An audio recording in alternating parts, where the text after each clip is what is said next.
Für eine Schale Wasser gib ein tüchtiges Mahl.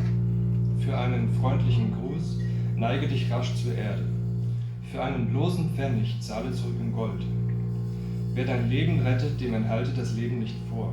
Achte auf die Worte und Taten des Weisen, sie vergelten jeden kleinen Dienst 10-fach. Doch der wahrhaft Edle erkennt alle Menschen als eines und gibt mit Freude Gutes für das Üble, das man ihm antat.